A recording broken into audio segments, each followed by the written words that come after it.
Shri Gayatri tours and travels Chardham యాత్ర complete travel plan. మరో అంతర్జాతీయ సంస్థకు సీఈఓగా ఒక భారతీయుడు ఎంపికయ్యాడు.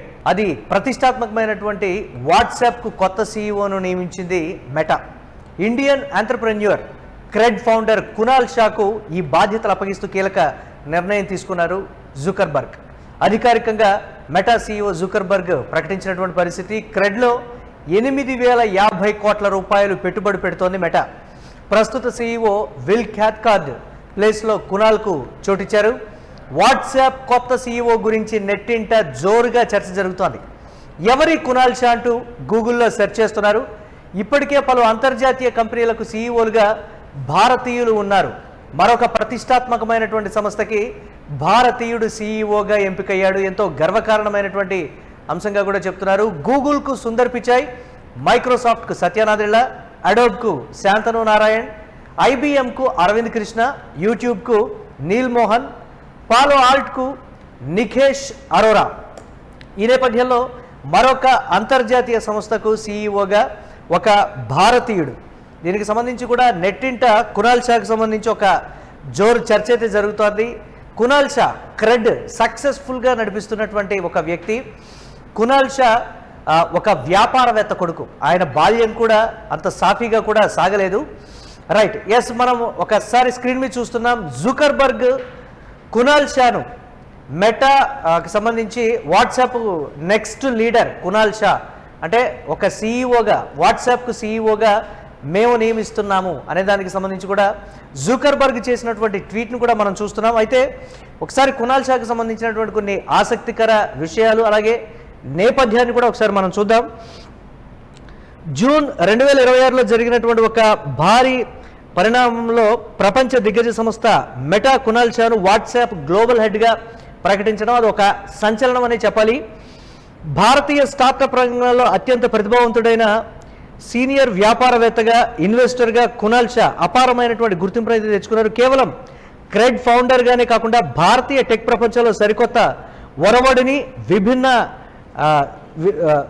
చరిత్రను సృష్టించినటువంటి ఒక విభిన్నమైన నేపథ్యం కలిగినటువంటి వ్యక్తి కునాల్ షా. ఒక స్ట్రాంగ్ పర్సన్, స్ట్రాంగ్ లీడర్, ఒక సంస్థను సక్సెస్ఫుల్గా నడిపిస్తున్నాడు అని అంటే దీన్ని చూసే జుకర్బర్గ్ వాట్సాప్కి సంబంధించి దాదాపుగా 3 బిలియన్లకు పైగా సబ్స్క్రైబర్స్ ఉన్నటువంటి ఒక సోషల్ మెసేజింగ్ యాప్, దాన్ని చాలా ప్రతిష్టాత్మకంగా ఎవరి మొబైల్లో చూసినా వాట్సాప్ మీద బేస్ అయ్యేటువంటి పరిస్థితి, అలాంటి దాన్ని ఒక భారతీయుడి చేతిలో పెట్టారు.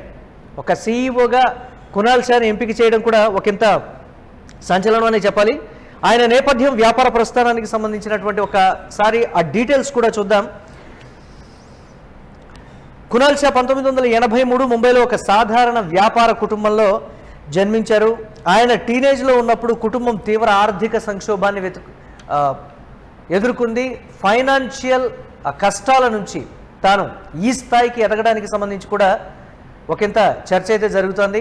తాను ఏదైతే బాల్యంలో ఆర్థికపరమైనటువంటి కష్టాలు పడ్డాడో అప్పుడు కొన్ని సమస్యల్ని చూశాడు, అలాగే వీటికి సంబంధించి సాధక బాధకాలని కూడా చూశాడు. కాబట్టి ఒక కంపెనీని సక్సెస్ఫుల్గా నడిపిస్తున్నాడు. అయితే 15 ఏళ్లకే సంపాదనలో పడ్డాడు కునాల్ షా.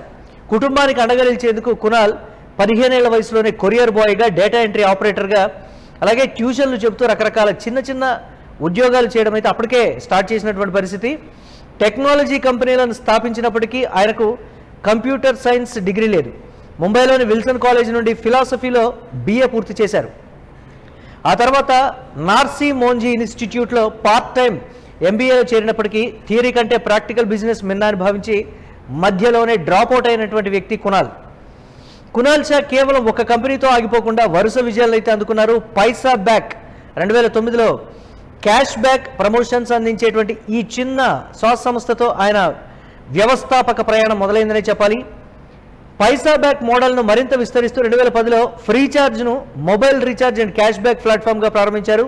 ఇది దేశంలో ఒక భారీ విజయాన్ని అయితే సాధించింది. 2015లో దీనిని స్నాప్డీల్ సంస్థ సుమారు 2,800 కోట్లకైతే కొనుగోలు చేసింది. ఆ సమయంలో ఇది భారత టెక్ రంగంలో ఒక అతిపెద్ద డీల్. అప్పటికంటే 2015వ సంవత్సరంలో 2,800 కోట్ల రూపాయలు అంటే దాదాపు 11 సంవత్సరాల క్రితమే ఒక సక్సెస్ఫుల్ పర్సన్గా కూడా కునాల్ గుర్తింపు పొందారు.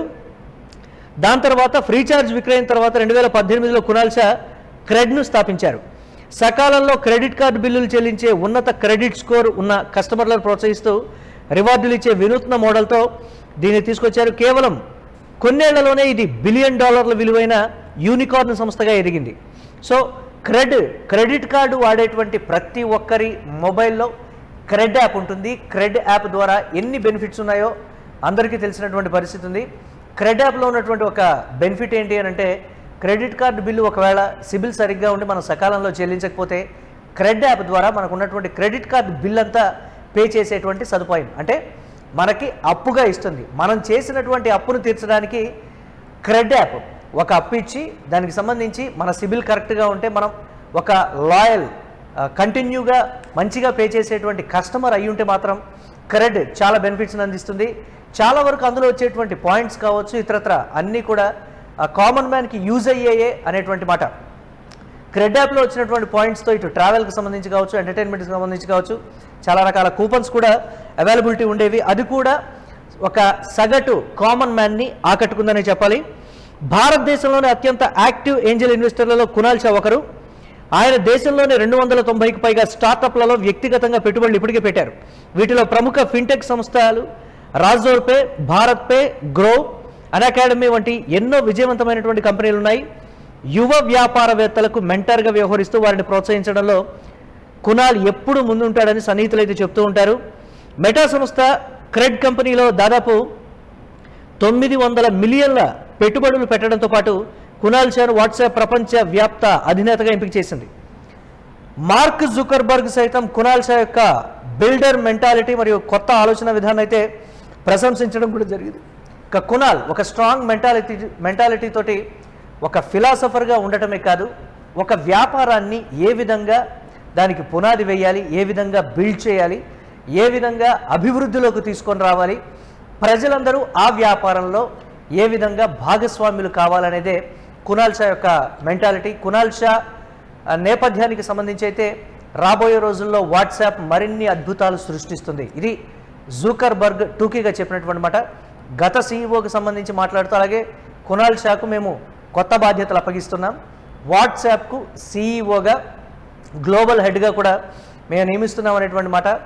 ప్రపంచంలోనే అత్యధిక మంది వినియోగించేటువంటి సోషల్ మెసేజింగ్ యాప్గా వాట్సాప్కి పేరుంది. ఇప్పటికే వాట్సాప్లో అధునాతన ఫీచర్లు కావచ్చు, వ్యాపార కోణానికి సంబంధించి కూడా రకరకాలైనటువంటి యాడ్స్ రూపంలో ఇప్పటికే ముందంజలో ఉన్నటువంటి పరిస్థితి ఉంది. చూడాలి కునాల్ షా సీఈఓ అయిన తర్వాత ఏ స్థాయిలో అభివృద్ధి చెందుతుంది అనేది. కానీ ప్రపంచవ్యాప్తంగా ఉన్నటువంటి సంస్థలన్నింటిలో కూడా అంటే ఎక్కువగా ఆర్థిక పరంగా టాప్ ప్లేస్లో ఉన్నటువంటి అద్భుతమైన సంస్థల్లో భారతీయులు సీఈఓలుగా నియామకం అవడం కూడా ఒకంత హర్షించదగ్గ విషయం.